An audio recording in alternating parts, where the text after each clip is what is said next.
Habib Anis bin Alwi Al-Habsyi, sosok ulama karismatik dari Solo, adalah teladan yang memancarkan akhlak mulia, cinta, dan kedamaian. Warisan beliau terus menginspirasi umat untuk meneladani Rasulullah Shallallahu Alaihi Wasallam.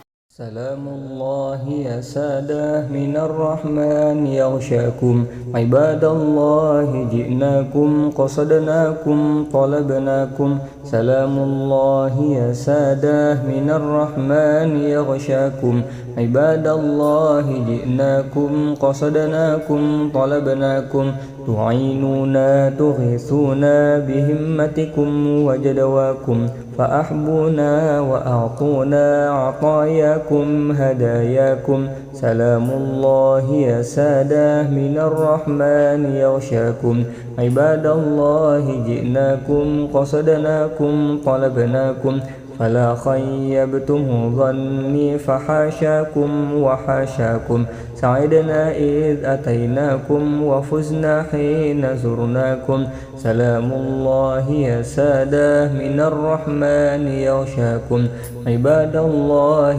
جئناكم قصدناكم طلبناكم فقوموا واشفعوا فينا إلى الرحمن مولاكم عسى نحظى عسى نعطى مزايا من مزاياكم سلام الله يا سادة من الرحمن يغشاكم عباد الله جئناكم قصدناكم طلبناكم عسى نظرة عسى رحمة توشانا وتوشاكم سلام الله حياكم وعين الله ترعاكم سلام الله يا سادة من الرحمن يغشاكم عباد الله جئناكم قصدناكم طلبناكم وصلى الله مولانا وسلم ما أتيناكم على المختار شافعنا ومنقذنا وإياكم سلام الله يا سادة من الرحمن يغشاكم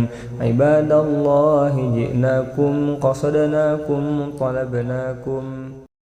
Dengan penuh rasa hormat mempersembahkan kisah hidup dan teladan beliau, semoga menjadi inspirasi bagi kita semua. Habib Anis bin Alwi Al-Habsyi merupakan salah satu ulama besar yang menjadi teladan dalam dakwah Islam. Beliau lahir dari pasangan Habib Ali bin Ali Al-Habsyi dan Syarifah Khadijah. Pada usia 9 tahun, keluarganya memutuskan untuk pindah dari Palembang ke Solo, Jawa Tengah. Setelah melalui beberapa kali perpindahan tempat tinggal, keluarga ini akhirnya menetap di Kampung Gurawan, Pasar Kliwon, Surakarta, yang kemudian menjadi titik awal perjalanan dakwah besar Habib Anis. Sejak kecil, Habib Anis mendapatkan pendidikan langsung dari sang ayah. Selain itu, beliau juga belajar di Madrasah Arifatoh yang letaknya berdekatan dengan sekolah beliau. Pada usia 22 tahun, Habib Anis menikah dengan Syarifah Syifa binti Toha Segaf. Namun, ujian berat datang ketika sang ayah meninggal dunia di Palembang. Sebagai anak pertama, Habib Anis pun harus menggantikan peran ayahnya sebagai ulama. Meski masih sangat muda, tanggung jawab besar ini diembannya dengan sangat baik. Tak heran jika beliau dijuluki sebagai anak muda yang berpakaian tua, yang berarti pemuda dengan kebijaksanaan dan kedewasaan di atas usianya. Habib Anis juga dikenal dengan julukan The Smiling Habib. Senyumannya selalu menghiasi wajahnya, menjadi simbol keramahan dan kehangatan. Jika penghormatan kepada tamu adalah ciri khas beliau. Tiap tamu yang datang ke rumahnya selalu disambut dengan penuh keikhlasan, membuat siapa saja merasa dihargai. Dalam kesehariannya, Habib Anis mengadakan majelis pengajian di kediamannya setiap hari pada zuhur, kecuali pada hari Jumat dan Ahad. Bahkan di tengah musibah besar seperti wafatnya sang istri, beliau tetap menunjukkan keteguhan hati. Saat jenazah istrinya sedang dimandikan, Habib Anis dengan tenang membuka kitab dan melanjutkan pengajaran kepada jemaahnya. Dedikasi seperti inilah yang membuktikan keistiqomahan beliau yang diakui oleh banyak muridnya, termasuk Kiai Haji Ahmad Badulawi, seorang mantan Rais PCNU Kabupaten Sukoharjo. Habib Anis dikenal sebagai sosok yang selalu menjaga keteraturan dalam setiap aktivitasnya. baik sebagai imam sholat, guru pengajian, maupun pengelola ekonomi umat. Dalam dakwahnya, Habib Anis memiliki konsep yang terintegrasi dengan kehidupan umat. Di Masjid Riyadh, tempat beliau mengabdi, terlihat jelas bagaimana konsep itu diterapkan. Masjid berfungsi sebagai tempat ibadah, zawiyah sebagai pusat pendidikan akhlak, perpustakaan sebagai sumber ilmu, dan pertokoan sebagai penggerak ekonomi umat.